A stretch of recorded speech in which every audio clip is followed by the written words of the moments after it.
നമസ്കാരം. നമ്മൾ B.Edൻ്റെ semester 1 paper 3 ആയ ലാംഗ്വേജ് അക്രോസ് ദ കരിക്കുലമാണ് നോക്കിക്കൊണ്ടിരുന്നത്. അപ്പോൾ അതിലെ ഫസ്റ്റ് മൊഡ്യൂളായ conceptualization and principles of language across the curriculum എന്ന മൊഡ്യൂളിലെ കാര്യങ്ങളാണ് നമ്മൾ പഠിച്ചുകൊണ്ടിരുന്നത്. അപ്പോൾ നമ്മൾ ആ മൊഡ്യൂളിൽ ഒന്നാമത്തെ ക്ലാസ്സിൽ meaning of language across the curriculum approach എന്താണെന്ന് നോക്കി. അതുപോലെ തന്നെ origins of LAC, aims of LAC, needs and importance of LAC, the idea of LAC, benefits of LAC, difficulties of LAC. ഇത്രയും കാര്യങ്ങൾ നമ്മൾ നമ്മുടെ ആദ്യത്തെ ക്ലാസ്സിൽ പഠിച്ചു.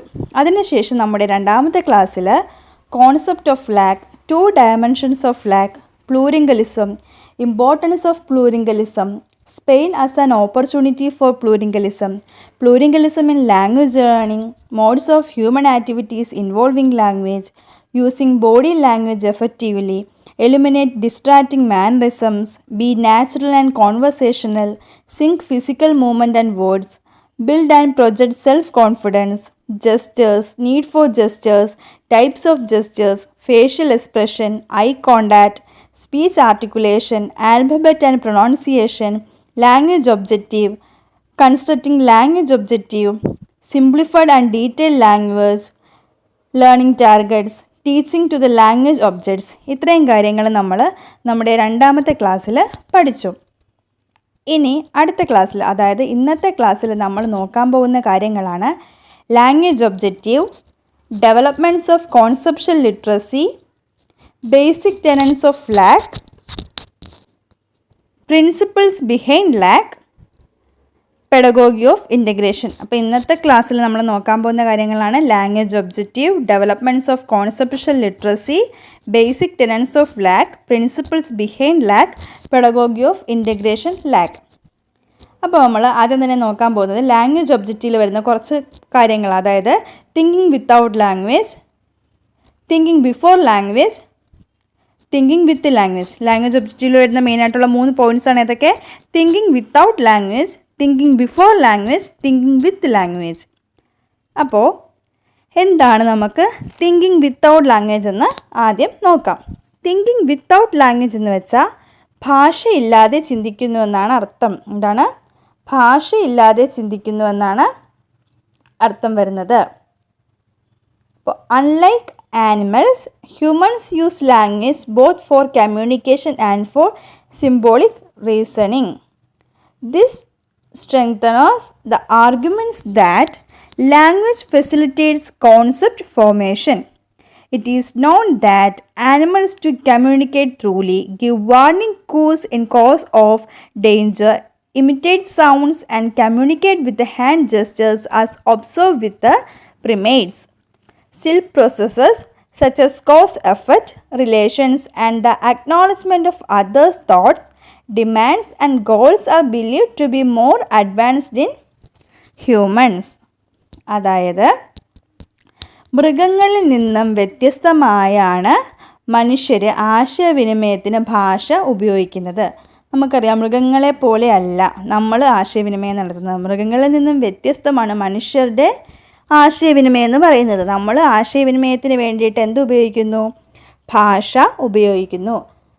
ആശയരൂപീകരണത്തെ ഭാഷ എളുപ്പമാക്കുന്നു എന്ന വാദത്തിന് ഇത് ശക്തി പകരുന്നു. മൃഗങ്ങളും നമ്മളെപ്പോലെ തന്നെ നന്നായിട്ട് ആശയവിനിമയം നടത്തുന്നുണ്ട്. പക്ഷെ അതെങ്ങനെയാണ്? ഭാഷയിലൂടെയല്ല. പകരമോ? അതായത് അപകടങ്ങളൊക്കെ ഉണ്ടാകുമ്പോൾ അവർ ചില മുന്നറിയിപ്പ് സൂചനകളൊക്കെ നമുക്ക് നൽകുന്നു. എങ്ങനെ? ശബ്ദങ്ങളൊക്കെ അനുകരിപ്പിക്കുന്നു, ശബ്ദങ്ങളൊക്കെ പുറപ്പെടുവിക്കുന്നു. അങ്ങനെയാണ് അവർ ആശയവിനിമയം നടത്തുന്നത്. അതായത് ചിന്തകൾ, ആവശ്യങ്ങൾ, ലക്ഷ്യങ്ങൾ തുടങ്ങിയ പ്രക്രിയകൾ മനുഷ്യരിൽ കൂടുതൽ പുരോഗമിച്ചതായിട്ട് വിശ്വസിക്കപ്പെടുന്നു. ഇപ്പോൾ ഒരു എക്സാമ്പിൾ പറയാനാണെങ്കിൽ, ഒരു അംഗവൈകല്യമൊന്നും ഇല്ലാത്തൊരു അച്ഛനമ്മക്ക്, അതായത് കേൾവിശക്തിയൊക്കെ ഉള്ള ഒരു അച്ഛനും അമ്മയ്ക്കും ഒരു കേൾവിശക്തി ഇല്ലാത്തൊരു കുട്ടി ജനിക്കുകയെന്ന് വിചാരിച്ചോ. അപ്പോൾ ആ കുട്ടി കമ്മ്യൂണിക്കേറ്റ് ചെയ്യുന്നത്, അതായത് മറ്റുള്ളവർ സംസാരിക്കുന്ന പോലെ ഭാഷയിലായിരിക്കും അത് കമ്മ്യൂണിക്കേറ്റ് ചെയ്തത്. അതിൻ്റെ കമ്മ്യൂണിക്കേഷൻ വേറൊരു രീതിയിലായിരിക്കും. അപ്പോൾ അതിൻ്റേതായൊരു രീതി അതിനുണ്ട്. കാര്യം എന്ന് പറയുമ്പോൾ അത് ചില ആംഗ്യങ്ങൾ കാണിച്ച് അങ്ങനെയാണ് അത് കാര്യങ്ങൾ മനസ്സിലാക്കുന്നത്. അല്ല നമ്മളെപ്പോലെ ഭാഷയിലൂടെയല്ല അത് കമ്മ്യൂണിക്കേറ്റ് ചെയ്യുന്നത്. ചില ആംഗ്യങ്ങൾ കാണിച്ചാണ് അത് മനസ്സിലാക്കുന്നത്. അതിൻ്റെ ചിന്താരീതി നമ്മളിൽ നിന്നും വ്യത്യസ്തമായിരിക്കും. അതുകൊണ്ട് തന്നെ ഭാഷയും ചിന്തയും പരസ്പരം ബന്ധപ്പെട്ടിരിക്കുന്നില്ലെങ്കിലും ചിന്തയുടെ ആവിഷ്കാരം എപ്പോഴും വാക്കുകളിൽ നേടിയെടുക്കപ്പെടുന്നില്ലെന്ന് പറയുന്നു. ഭാഷയും ചിന്തയും പരസ്പരം ബന്ധപ്പെട്ടിരിക്കുകയാണെങ്കിലും ചിന്തയുടെ ആവിഷ്കാരം എപ്പോഴും വാക്കുകളാൽ നേടിയെടുക്കപ്പെടുന്നില്ല. ഇപ്പം ഞാൻ പറഞ്ഞതുപോലെ തന്നെ ഇപ്പോൾ ഒരു സംസാര പ്രശ്നമുള്ള ഒരാൾക്കാണെങ്കിലും അവർ വാക്യേതര ആശയവിനിമയം ഉപയോഗിച്ചാണ് അവരുടെ ചിന്തകൾ മറ്റു വഴികളിൽ പ്രകടിപ്പിക്കാനായിട്ട് ശ്രമിക്കുന്നത്. അതായത് അവർ വാക്യേതര ആശയവിനിമയമാണ് നടത്തുന്നത്. അങ്ങനെ വാക്യേതര ആശയവിനിമയം ഉപയോഗിച്ചിട്ടാണ് അവരുടെ ചിന്തകൾ മറ്റു വഴികളിൽ പ്രകടിപ്പിക്കാനായിട്ട് കഴിയുന്നത്. അതാണ് തിങ്കിങ് വിത്തൗട്ട് ലാംഗ്വേജിൽ പറയുന്നത്. അതായത് ഭാഷയില്ലാതെ ചിന്തിക്കുന്നു. അടുത്തത് തിങ്കിങ് ബിഫോർ ലാംഗ്വേജ്, അതായത് ഭാഷയ്ക്ക് മുമ്പ് ചിന്തിക്കുക. Thinking before language. The best example to understand whether thought or cognitive processes exist before language is research on babies, comprehension of concept and how they may change with the language. Babies can categorize objects and actions, understand the cause and effects relationship between events and see the goals in a movement. Recent studies on action representation and spatial concept have shown that babies' universal and language general action representation productively changes with the learning of the mother tongue. അതായത് വസ്തുക്കളെയും പെരുമാറ്റങ്ങളെയും തരംതിരിക്കാനും സംഭവങ്ങൾ തമ്മിലുള്ള അതിൻ്റെ കാരണം എന്താണെന്നൊക്കെയുള്ള ബന്ധം മനസ്സിലാക്കാനായിട്ട് ഇവിടെ കുഞ്ഞുങ്ങൾക്ക് കഴിയുമെന്ന് പറയുന്നു. ഒരു ഗവേഷണത്തിൻ്റെ അടിസ്ഥാനത്തിൽ മാതൃഭാഷ പഠിക്കുന്നത് ശിശുക്കളുടെ സാർവത്രികവും ഭാഷാപൊതുവുമായ പ്രവർത്തന പ്രാതിനിധ്യത്തെ നല്ല രീതിയിൽ സ്വാധീനിക്കുന്നുവെന്നത് വെളിപ്പെടുത്തിയിട്ടുണ്ടെന്ന് പറയുന്നു. അപ്പോൾ എന്താണ് തിങ്കിങ് ബിഫോർ ലാംഗ്വേജ്? ഭാഷയ്ക്ക് മുമ്പ് ചിന്തിക്കുക എന്ന് പറയുന്നത് വസ്തുക്കളെയും പെരുമാറ്റങ്ങളെയും തരംതിരിക്കാനും സംഭവങ്ങൾ തമ്മിലുള്ള പ്രശ്നം അല്ലെങ്കിൽ ആ പ്രശ്നത്തിൻ്റെ കാരണമൊക്കെ മനസ്സിലാക്കാനും കുഞ്ഞുങ്ങൾക്ക് ഈ ഇതിൽ കഴിയുമെന്നാണ് പറയുന്നത്. അടുത്തത് thinking with language. Thinking with language എന്ന് പറഞ്ഞാൽ ഭാഷ ഉപയോഗിച്ച് ചിന്തിക്കുന്നു. തിങ്കിങ് വിത്ത് ലാംഗ്വേജ് എന്ന് പറഞ്ഞാൽ ഭാഷ ഉപയോഗിച്ച് ചിന്തിക്കുന്നു. According to this point of view, individuals see and perceive the world within the boundaries of their cultures. The role of anthropology is to investigate how people are conditioned by their culture and how they interact with the world in different ways. To understand such mechanisms, it suggests implications in culture and language should be studied. The reflection of this view in the relationship between language and thought is the linguistic determinism hypothesis advanced by Eric Safier and Benjamin Lee Wolf. This hypothesis suggests that thought emerges only with the efforts of language, and concepts that are believed to exist even in infancy fade away due to the language learned. അതായത് ആളുകൾ അവരുടെ സംസ്കാരങ്ങളുടെ പരിധിക്കുള്ളിൽ ലോകത്തെ നിരീക്ഷിക്കുകയും മനസ്സിലാക്കുകയും ചെയ്യുമെന്ന് ഇത് വാദിക്കുന്നു. എന്താണ്? ആളുകൾ അവരുടെ സംസ്കാരങ്ങളുടെ പരിധിക്കുള്ളിൽ ലോകത്തെ നിരീക്ഷിക്കുകയും മനസ്സിലാക്കുകയും ചെയ്യുമെന്നിത് പറയുന്നു. അതുപോലെ തന്നെ ഈ നരവംശാസ്ത്രത്തിൻ്റെ ജോലി എന്ന് പറയുന്നത് എന്താണ്? ആളുകളുടെ സംസ്കാരം അവരെ എങ്ങനെ രൂപപ്പെടുത്തുന്നുവെന്ന്, അതുപോലെ തന്നെ അവർ ലോകവുമായി എങ്ങനെ വ്യത്യസ്തമായി ഇടപെടുന്നുവെന്നും അന്വേഷിക്കുന്നതാണ് നരവംശാസ്ത്രത്തിൻ്റെ ജോലി എന്ന് പറയുന്നത്. അത്തരം സംവിധാനങ്ങൾ മനസ്സിലാക്കാൻ സംസ്കാരത്തിൻ്റെയും ഭാഷയുടെയും പ്രഖ്യാതങ്ങൾ പഠിക്കാൻ ഇത് ഉപദേശിക്കുന്നു. അപ്പോൾ എറിക് സഫീറും ബെഞ്ചമിൻ ലീ വോൾഫ്സും മുന്നോട്ട് വെച്ച ചില കാര്യമുണ്ട്. അതായത് ഭാഷാപരമായ നിർണായക സിദ്ധാന്തം ഭാഷയും മനസ്സും എങ്ങനെ ഇടപെടുന്നു എന്നതിനെക്കുറിച്ച് പ്രതിഫലിക്കുന്നു. ഈ സിദ്ധാന്തമനുസരിച്ച് ഭാഷയുടെ ഫലമായി മാത്രമേ മനസ്സ് വികസിക്കുന്നുള്ളെന്ന് പറയുന്നു. ഭാഷയുടെ ഫലമായി മാത്രമേ മനസ്സ് വികസിക്കുന്നുള്ളൂ. ഭാഷയുടെയും മനസ്സിൻ്റെയും ഇടപെടലിനെക്കുറിച്ചുള്ള വിവിധ കാഴ്ചപ്പാടുകൾക്കിടയിൽ ഈ സിദ്ധാന്തം ഒരു ധ്രുവം സൃഷ്ടിക്കുന്നുവെന്നും പറയുന്നു.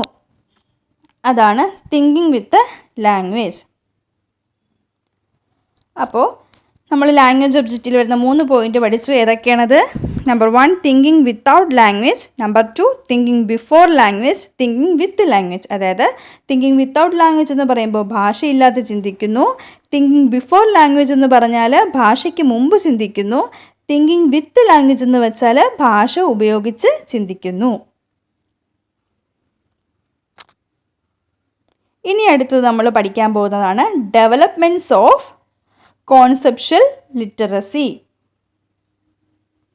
അപ്പോൾ ഈ ഡെവലപ്മെൻറ്റ്സ് ഓഫ് കോൺസെപ്ച്വൽ ലിറ്ററസിയിൽ വരുന്ന ഫസ്റ്റ് പോയിൻ്റാണ്, ഒന്നാമത്തതാണ് ഇമ്പോർട്ടൻസ് ഓഫ് കോൺസെപ്ച്വൽ ലേണിംഗ് എന്ന് പറയുന്നത്. അടുത്തത് why is literacy development important for children. Third one why is literacy development important. Fourth one the 5 stages of literacy development. അപ്പോൾ ഡെവലപ്മെൻറ്റ് ഓഫ് കോൺസെപ്ച്വൽ ലിറ്ററസിയിൽ വരുന്ന കാര്യങ്ങൾ ഏതൊക്കെയാണ്? Importance of conceptual learning, why is literacy development important for children, why is literacy development important, the 5 stages of literacy development. അതിൽ നമ്മൾ ആദ്യം നോക്കാൻ പോകുന്നത് the importance of conceptual learning. അതായത് conceptual learning encourages future learning. It is built on strong foundation that nurtures an understanding between various ideas. So, a student has to remember less. Conceptual understanding requires learner to be actively engaged in the process, while procedural learning requires the teacher to explain facts and demonstrate the procedure. The student is then required to guide attention and practice the procedure without clarity about the underlying dynamics. അതായത് ഇത് പറയുന്നത് conceptual learning encourages future learning. അതായത് ഈ ആശയപരമായ പഠനത്തിലൂടെ ഭാവി പഠനം ഇത് പ്രോത്സാഹിപ്പിക്കപ്പെടുന്നുവെന്ന് പറയുന്നു. It is built on strong foundation that nurtures and understanding between various ideas. അതായത് വ്യത്യസ്ത വീക്ഷണകോണുകൾക്കിടയിൽ ധാരണ വളർത്തുന്ന ശക്തമായ അടിത്തറ ഇതിനുണ്ടെന്ന് പറയുന്നു. So a student has to remember less. അതുകൊണ്ട് തന്നെ ഒരു വിദ്യാർത്ഥി കുറച്ച് ഓർക്കണം എന്ന് പറയുന്നു. Remember less. So a student has to remember less എന്ന് പറയുന്നു. ഇപ്പോൾ ഇതിനൊരു ഉദാഹരണമൊക്കെ പറയാനാണെങ്കിൽ conceptual understanding requires learners to be actively engaged in the process, while procedural learning requires the teacher to explain facts and demonstrate the procedure.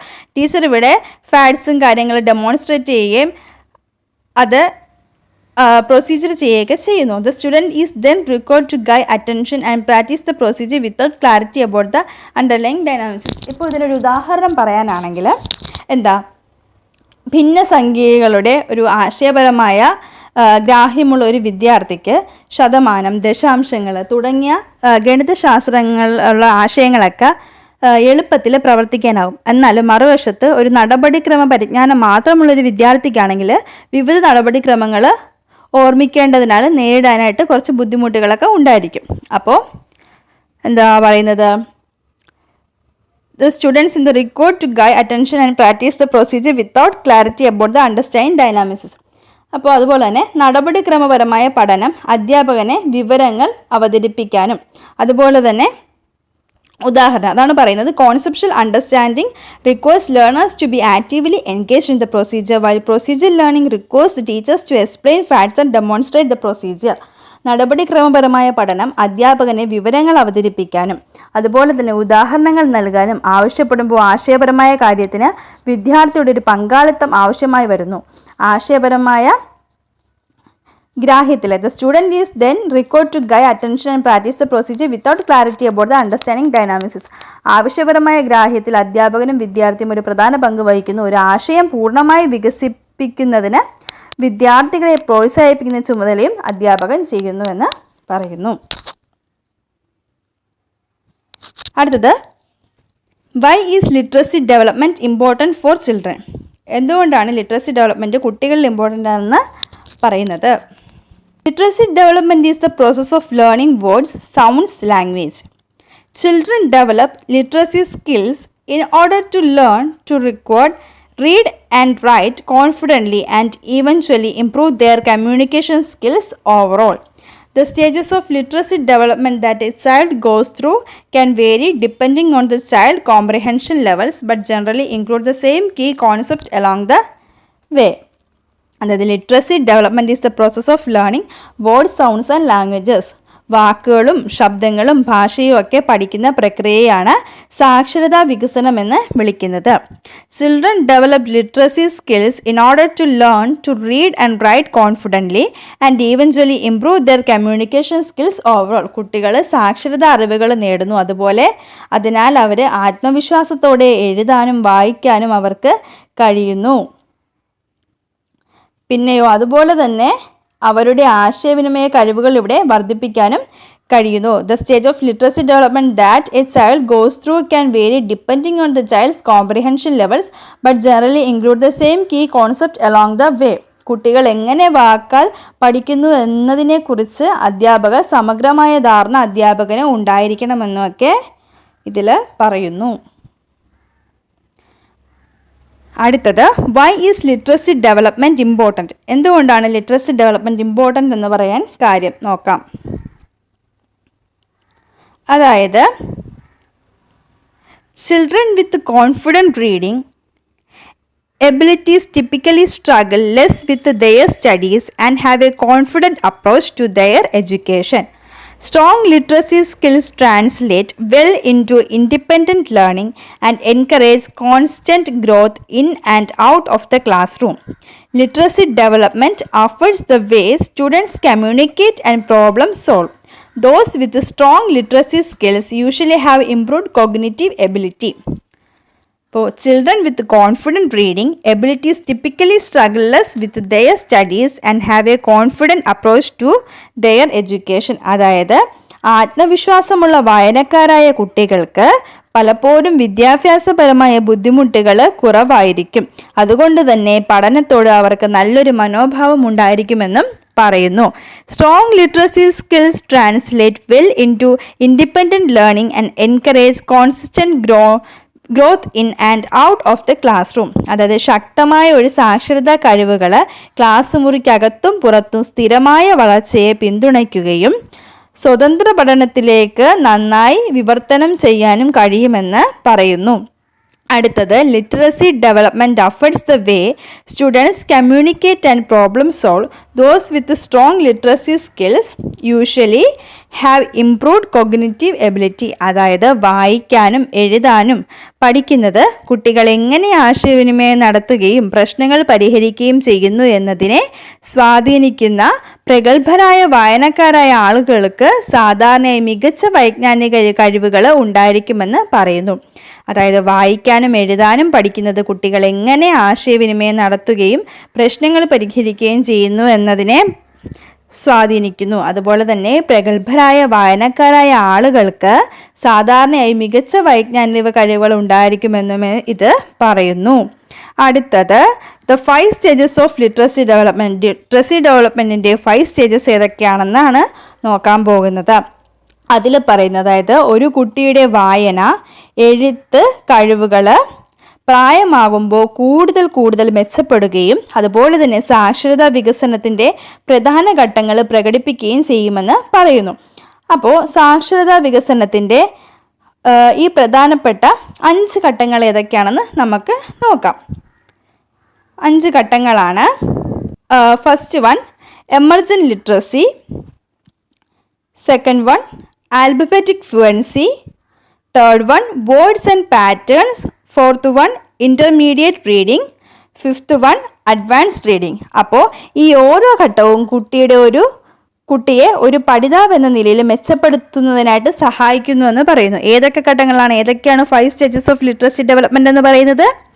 Emergent literacy, alphabetic fluency, words and patterns, intermediate reading, advanced reading. അപ്പോൾ ഏതൊക്കെയാണ് 5 stages of literacy development എന്ന് പറയുന്നത്? Stage 1 emergent literacy, stage 2 alphabetic fluency, stage 3 words and patterns, stage 4 intermediate reading, stage 5 advanced reading. അപ്പോൾ ആദ്യം നമ്മൾ നോക്കാൻ പോകുന്നത് എന്താണ് എമർജൻറ്റ് ലിറ്ററസി എന്നാണ് നോക്കാൻ പോകുന്നത്. എമർജൻറ്റ് ലിറ്ററസി എന്ന് പറയുമ്പോഴത്തേക്കും അതെന്ന് പറയുന്നത് അതിൻ്റെ ഏജ് റേഞ്ച് എന്ന് പറയുന്നത് കുട്ടികളുടെ 4 തൊട്ട് 6 വരെ പ്രായമുള്ള കുട്ടികളാണ്. 4 to 6 years ഓൾഡ് വരുന്ന കുട്ടികളാണ്. അപ്പോൾ എമർജൻറ്റ് ലിറ്ററസി പറയുന്നത് ഒരു കുട്ടി അക്ഷരങ്ങളും വാക്കുകളും മനസ്സിലാക്കാൻ തുടങ്ങുന്ന ആദ്യ ഘട്ടമാണ് ഈ എമർജൻറ്റ് ലിറ്ററസി എന്ന് പറയുന്ന ഘട്ടം. ഒരു കുട്ടി സാക്ഷരതാ കഴിവ് രൂപപ്പെടുത്താനായിട്ട് തുടങ്ങുന്നു എന്നതിൻ്റെ ആദ്യ ലക്ഷണമാണിതെന്ന് പറയുന്നു. അപ്പോൾ pretending to be able to read children pretending to be able to read children's book, the ability to recognize the first letter of their name, singing the ABCs even if unable to identify letters separately, trying to memorize certain books to read them, the ability to recognize some letters and potentially their sound, the ability to find words in their environment. അതായത് പ്രിറ്റൻഡിങ് to be able to റീഡ് children's book. ഇവിടെ എന്താണ്? കുട്ടികളുടെ പുസ്തകങ്ങൾ വായിക്കാൻ കഴിയുമെന്ന് നടിക്കുന്നു. അതാണ് ആദ്യത്തേത്. The ability to recognise the first letter to the names, അതായത് അവരുടെ പേരിൻ്റെ ആദ്യ അക്ഷരം തിരിച്ചറിയാനുള്ള കഴിവുണ്ടെന്ന് പറയുന്നു. Singing the ABCs even if unable to identify letters separately. അതുപോലെ തന്നെ അക്ഷരങ്ങൾ പ്രത്യേകിച്ചും തിരിച്ചറിയാൻ കഴിയുന്നില്ലെങ്കിലും അവരെന്ത് ചെയ്യുന്നു? ABC പോലുള്ള അക്ഷരങ്ങൾ പാടാനായിട്ട് തുടങ്ങുന്നു. Trying to memorise certain books to read them. അതുപോലെ തന്നെ ചില പുസ്തകങ്ങൾ വായിക്കാനും മനപ്പാടമാക്കാനും ശ്രമിക്കുന്നു. The ability to recognise some letters and potentially their sound. ചില അക്ഷരങ്ങളും അവയുടെ ശബ്ദവും തിരിച്ചറിയാനുള്ള കഴിവ്. അതാണ് the ability to recognise some letters and potentially the sound എന്ന് പറയുന്നത്. അടുത്തത് the ability to find words in the environment. അവരുടെ എൻവയോൺമെൻറ്റിന് ചുറ്റിനുമുള്ള വേർഡ്സ് തന്നെ അവർ കണ്ടെത്തുന്നു. അതായത് ചുറ്റുമുള്ള വാക്കുകൾ അവർ കണ്ടെത്താനുള്ള അവരുടെ കഴിവ്. ഇത്രയുമാണ് സ്റ്റേജ് 1 ആയ എമർജൻറ്റ് ലിറ്ററസിയിൽ പറയുന്നത്. ഇനി അടുത്തത് സ്റ്റേജ് 2, അതായത് ആൽഫബറ്റിക് ഫ്ലുവൻസി. അതായത് ഏജ് റേഞ്ച് എന്ന് പറയുന്നത് 6 to 7 years ഓൾഡാണ്. ആൽഫബറ്റിക് ഫ്ലുവൻസിയിൽ പറയുന്നത് കുട്ടികൾ വളരും തോറും വാക്കുകളും അക്ഷരങ്ങളും ഒക്കെ പഠിച്ച് കൂടുതൽ ആത്മവിശ്വാസം നേടിയെടുക്കാൻ ശ്രമിക്കുന്നു. അതുവഴി അവർ സാക്ഷരതാ വികസനത്തിൻ്റെ അക്ഷരമാല ക്രമത്തിലേക്ക് പ്രവേശിക്കുന്നു എന്നാണ് പറയുന്നത്. അപ്പോൾ അതിൽ വരുന്ന കാര്യങ്ങളെന്ന് പറയുന്നത് no longer pretended reading, finger pointing to words while reading them, beginning to recognise words, admitting that they are unable to read certain words, using pictures and content clues to figure out certain words, reading out loud word by word. അപ്പോൾ first one, no longer pretend reading. അതായത് അവരെന്ത് ചെയ്യുന്നു? വ്യാജ വായനന് വേണ്ടെന്ന് വെക്കുന്നു. അടുത്തത് finger pointing to words while reading them. വായിക്കുമ്പോൾ അവരെന്ത് ചെയ്യുന്നു? അതിലേക്ക് വിരൽ ചൂണ്ടുന്നു. Beginning to recognise words. അടുത്തത് വാക്കുകൾ തിരിച്ചറിയാനായിട്ടൊക്കെ തുടങ്ങുന്നു. Admitting that they are unable to read certain words. അവർ തന്നെ അഡ്മിറ്റ് ചെയ്യുന്നു, അതായത് അവർക്ക് ചില വാക്കുകൾ വായിക്കാൻ കഴിയുമെന്ന് അവർ തന്നെ സമ്മതിക്കുന്നു. Using pictures and context clues to figure out certain words. ചില വാക്കുകൾ കണ്ടുപിടിക്കാൻ വേണ്ടിയിട്ട് ചിത്രങ്ങളൊക്കെ അവർ ഉപയോഗിക്കുന്നു.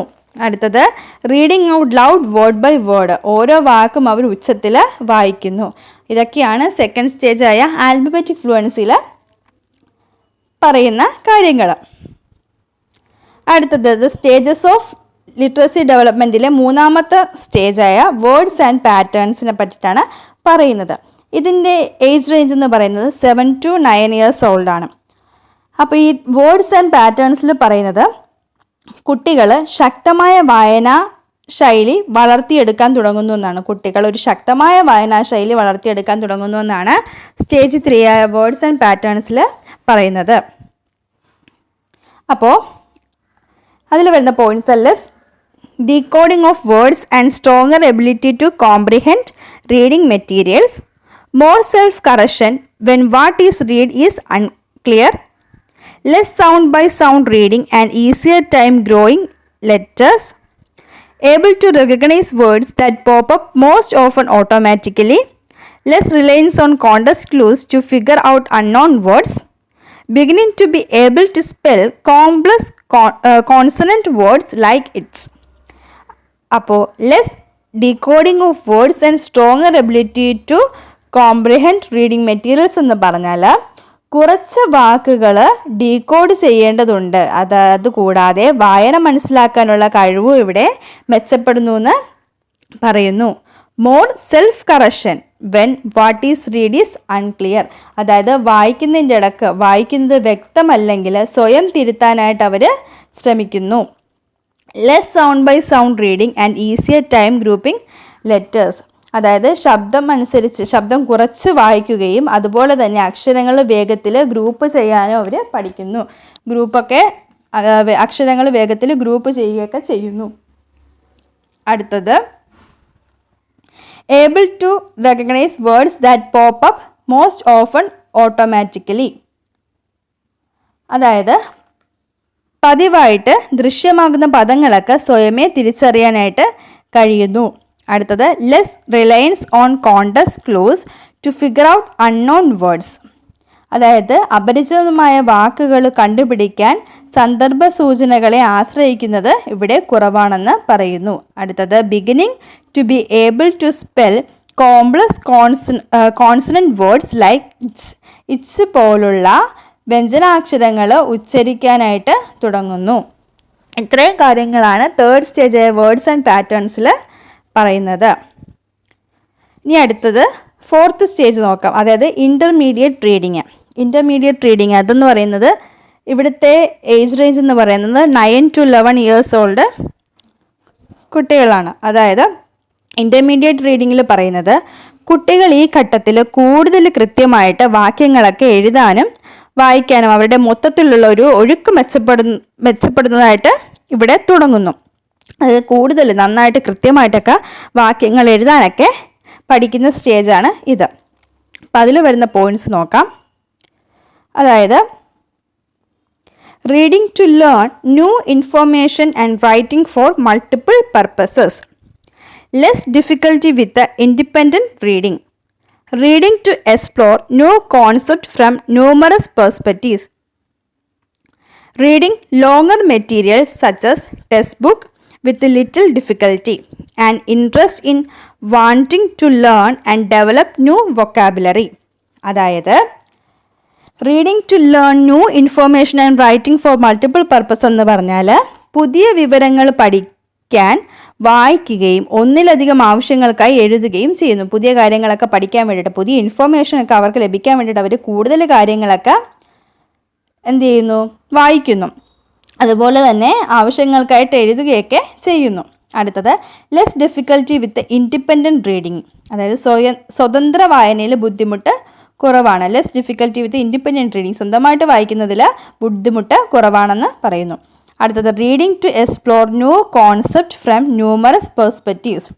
അതായത് നിരവധി കോണുകളിൽ നിന്ന് പുതിയ ആശയങ്ങളൊക്കെ അന്വേഷിച്ച് വായിക്കുന്നു. Reading longer material such as text books with little difficulty. പാഠപുസ്തകങ്ങൾ പോലുള്ള കാര്യങ്ങൾ ചെറിയ പ്രയാസത്തോടെയൊക്കെ വായിക്കാനായിട്ട് തുടങ്ങുന്നു. And interest in wanting to learn and develop new vocabulary. അതായത് പുതിയ പാഠാവലി അല്ലെങ്കിൽ പുതിയ പഠിക്കാനുള്ള ബുക്കുകളൊക്കെ ഉപയോഗിച്ച് പഠിക്കാനും വികസിപ്പിക്കാനുമുള്ള താല്പര്യം, പുതിയ പാഠാവലി, പുതിയ കാര്യങ്ങൾ പഠിക്കാനും അത് വികസിപ്പിക്കാനുമുള്ള അവരുടെ താല്പര്യമാണ് and interest in wanting to learn and develop new vocabulary എന്ന് പറയുന്നത്. ഇത്രയും കാര്യങ്ങളാണ് സ്റ്റേജസ് 4 ആയ ഇൻ്റർമീഡിയറ്റ് റീഡിങ്ങിൽ പറയുന്നത്. അടുത്ത സ്റ്റേജ് 5, അതായത് അഡ്വാൻസ്ഡ് റീഡിങ്. അതായത് അവിടുത്തെ ഏജ് റേഞ്ച് എന്ന് പറയുന്നത് 11 to 14 years old ആണ്. അതായത് ലാസ്റ്റ് സ്റ്റേജാണ്, 5th സ്റ്റേജ് അഡ്വാൻസ്ഡ് റീഡിങ്. അപ്പം അതിൽ വരുന്ന points: the desire to read numerous types of reading materials. അപ്പോൾ ഈ അഡ്വാൻസ്ഡ് റീഡിങ് എന്ന് പറഞ്ഞാൽ ആ സ്റ്റേജിൽ പറയുന്നത് സാക്ഷരതാ വികസനത്തിൻ്റെ അവസാന ഘട്ടത്തിൽ എത്തുമ്പോൾ കുട്ടികൾ മികച്ച വായനയിലെത്തുന്നു. ഇതാണ് സാക്ഷരതാ വികസനത്തിൻ്റെ അവസാന ഘട്ടമെന്ന് പറയുന്നത്. ഈ ഘട്ടത്തിൽ എത്തുമ്പോൾ എന്താണ്, കുട്ടികൾ മികച്ച വായനാ രീതിയിൽ എത്തുന്നു എന്നാണ് പറയുന്നത്. അപ്പോൾ ആദ്യത്തെ point, the desire to read numerous types of reading materials. ഇതിലെന്താണ്, പലതരത്തിലുള്ള വായനാ സാമഗ്രികൾ വായിക്കാനുള്ള ഒരു ആഗ്രഹം അവരിൽ ഉണ്ടാവുന്നുണ്ട്. അടുത്തത്, reading becomes a daily tool for learning new information. Reading എന്തായിട്ട് മാറുന്നു? Became a daily tool for learning new information. പുതിയ കാര്യങ്ങൾ അല്ലെങ്കിൽ പുതിയ അറിവുകൾ നേടുന്നതിനുള്ളൊരു ശീലമായിട്ട് വായന ദിവസവും ഉപയോഗിക്കുന്നു എന്നാണ് പറയുന്നത്. The ability to formulate longer text such as essays or book reports. അതായത് പുസ്തക റിപ്പോർട്ടുകളും ഉപന്യാസങ്ങളൊക്കെ എഴുതാനുള്ളൊരു കഴിവ് അവരിൽ ഉണ്ടാകുന്നു. Readers usually have a strong understanding of the meaning and semantics of words. അതായത് വായനക്കാർക്ക് വാക്കുകളുടെ അർത്ഥത്തെക്കുറിച്ച് ശക്തമായ ധാരണയുണ്ടെന്ന് പറയുന്നു. എന്താണ്? വായനക്കാർക്ക് വാക്കുകളുടെ അർത്ഥത്തെക്കുറിച്ചൊരു ശക്തമായ ധാരണയുണ്ടെന്ന് ഇത് പറയുന്നു. അടുത്തത്, the ability to understand and retain complex reading materials. അതായത് വെല്ലുവിളി നിറഞ്ഞ വായന ഉള്ളടക്കം മനസ്സിലാക്കാനും ഓർമ്മിക്കാനും ഒക്കെയുള്ളൊരു കഴിവ് അവർക്കുണ്ടെന്ന് പറയുന്നു. ഇത്രയും കാര്യങ്ങളാണ് അഡ്വാൻസ് റീഡിംഗ് എന്ന 5th സ്റ്റേജിൽ പറയുന്നത്. അപ്പോൾ ഡെവലപ്മെൻറ്റ്സ് ഓഫ് കോൺസെപ്ച്വൽ ലിറ്ററസിയിൽ നമ്മൾ പഠിച്ച കാര്യങ്ങളാണ്. Importance of conceptual learning, why is literacy development important for children, why is literacy development important, the 5 stages of literacy development. ഇത്രയും കാര്യങ്ങൾ നമ്മളിപ്പോൾ ഡിസ്കസ് ചെയ്തു. ഇനി അടുത്ത് നമ്മൾ ഡിസ്കസ് ചെയ്യാൻ പോകുന്നത് ബേസിക് ടെനൻസ് ഓഫ് ലാക്. എന്താണ് basic ടെനൻസ് of language across curriculum എന്നാണ് നോക്കാൻ പോകുന്നത്.